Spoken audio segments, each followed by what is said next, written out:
राम सुमर राम सुमर राम सुमर हंसा। राम सुमर राम सुमर राम सुमर हंसा। भक्ति जान ज्ञान ध्यान छाड़ो कुल बंसा। कोटि कर्म भरम जार पार तो हे उतारे। मुक्ति लोक पावे मोख नाम जो उचारे। बंदी छोड़ सतगुरु रामपाल जी भगवान की जय हो। सत्साई बहन जी, आपने बताया कि काफ़ी संघर्षों से आप भक्ति कर रही हैं, काफ़ी परेशानियों का आपको सामना करना पड़ रहा है। आपके पति शराब पीते हैं, भक्ति में बाधा भी करते हैं और काफ़ी दिनों से आप भक्ति मार्ग से जुड़ी हुई हैं, साथ संगति से जुड़ी हुई हैं। और आप कह रही हैं कि रात्रि को मुझे सौपन आया था कि सौपन में परमात्मा सतगुरु रामपाल जी भगवान आए, घर पर आए और आपके जो पति हैं उन्होंने गुरुजी को एक गिलास जो है शराब का दिया। आप देख रही थी और आपके पति से वो शराब लेकर गुरुजी ने पी ली। आप कह रही थी अपने पति को कि आप गुरुजी को क्यों पिला रहे हो, क्यों पिला रहे हो आप गुरुजी को, ये परमात्मा है, शराब नहीं पीते हैं। और उसके बाद आपकी आंखें खुल गई। देखो बहन, परमात्मा तो परमात्मा है। मलिक कहते हैं सौपन में बैराई के जय कोई कहिए राम, वाके पक्की पावड़ी मेरे तन का चाम।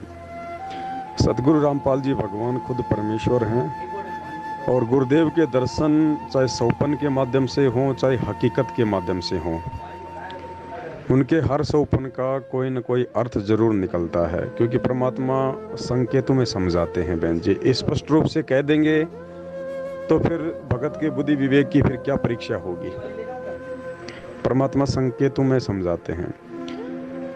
तो दास को तो जितना समझ में आया है बहन जी ज्ञान आधार से, तो दास तो ये कह सकता है कि आप अपने पति की शराब से परेशान हैं और शराब पीते हैं तो आपको भी ये भय बना रहता है कि कहीं कोई मर्यादा खंडित ना हो जाए, मेरे से कहीं कोई त्रुटि ना हो जाए।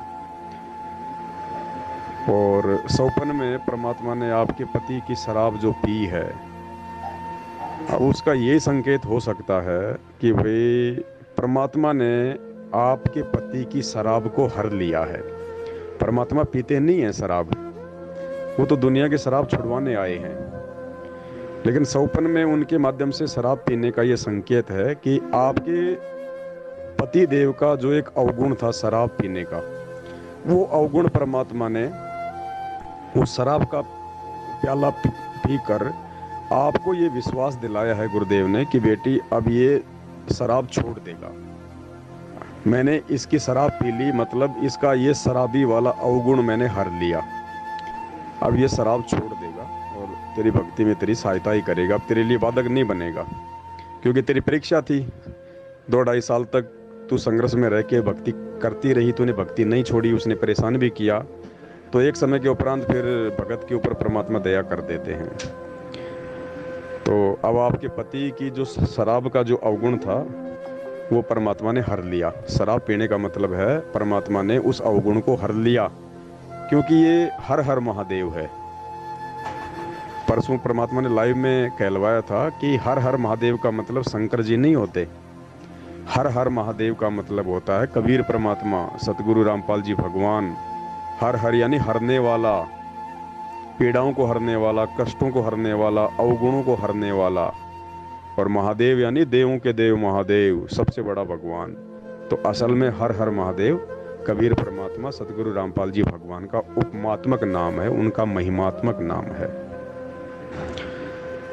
अब हो सकता है धीरे धीरे आपके पति परमात्मा की दया से शराब को छोड़ देंगे बहन जी, क्योंकि जिस घर में परमात्मा की भक्ति होती है ना, आरती सत्संग सुमरण उनकी चर्चा, थोड़ा समय अवश्य लगता है, लेकिन परिवार के सभी सदस्यों पे सूक्ष्म रूप में भक्ति का असर हो रहा है। अब जैसे हम भगत हैं, हम सुबह शाम परमात्मा को हलवे राम का भोग लगाते हैं, अब आड़ोस पड़ोस में एक दो घरों में तो महक जाती ही जाती है। अब वो देखते हैं यार इनके रोजाना हलवा बनता है, क्योंकि महक जाती है, हलवे की महक बहुत अच्छी होती है। अब वो एक दिन महक लेंगे, 2 दिन महक लेंगे, 4 दिन लेंगे, 5 दिन लेंगे। एक ना एक दिन तो उनको मजबूरन अपनी पत्नी से ये कहना पड़ेगा कि आज तो थोड़ा सा हलवा अपने भी बना लेना, क्योंकि महक ने उसको मजबूर कर दिया। तो इसी प्रकार जब भगत परिवार में भक्ति करता है तो उस भक्ति का सूक्ष्म असर उस हलवे की महक की तरह परिवार के अन्य सदस्यों पर होता रहता है। भले हमें दिखाई ना दे, हमें लगता है कि ये तो संघर्ष कर रहे हैं, मेरा दिन प्रतिदिन मेरा विरोधी जो है घर में ज़्यादा बढ़ता जा रहा है, वो हमें लग रहा है, क्योंकि दीपक जब बुझता है तो एक बार फड़फड़ाता है। तो जिस घर में ये भक्ति प्रवेश हो जाती है किसी एक व्यक्ति के माध्यम से, तो बाकी अनुपदेशी व्यक्तियों पे धीरे धीरे उसका सूक्ष्म असर होना शुरू हो जाता है। तो काल तो थोड़ा उनसे विरोध जो है करवाएगा कि ये डर जाए, भयभीत हो जाए और भक्ति छोड़ दे। अगर भगत भक्ति नहीं छोड़ता है तो फिर मालिक की दया हो जाती है और धीरे धीरे धीरे धीरे धीरे धीरे उन अनुपदेशियों पे भक्ति का सूक्ष्म असर होना शुरू हो जाता है। और एक समय आता है वो भी भक्तिमय हो जाते हैं, यानी धीरे धीरे फिर वो आपका विरोध करना कम कर देंगे। एक समय आएगा विरोध करना ही बंद कर देंगे, और फिर एक समय आएगा वो भी परमात्मा से जुड़ जाएंगे। इसलिए परमात्मा कहते हैं कि नाम उपदेश लेके संघर्ष अवश्य करना चाहिए। छोटी छोटी बातों को लेके, किसी का पति शराबी है तो किसी की पत्नी जो है झगड़ा करती है, लड़ाई करती है, धमकी देती है कि या तो बाबा रामपाल की भक्ति कर ले या फिर मेरे को रख ले। तो ऐसी स्थिति में भगत ने ज्ञान को आधार बना के अपने गुरु जी पे विश्वास करके भक्ति को नहीं छोड़ना चाहिए और ना उनसे लड़ना और झगड़ना चाहिए। उनको बोला ठीक है भैया, देख मैं बाबा रामपाल की भक्ति तो छोड़ नहीं सकता, अब तेरी मर्जी है, तू घर में रहना चाहे तो रह, ना रहना चाहे तो ना रह। इस प्रकार से, ये नहीं कि जा तू निकल जा, अभी तेरी कोई जरूरत नहीं है मेरे को, ऐसा नहीं बताया परमात्मा ने।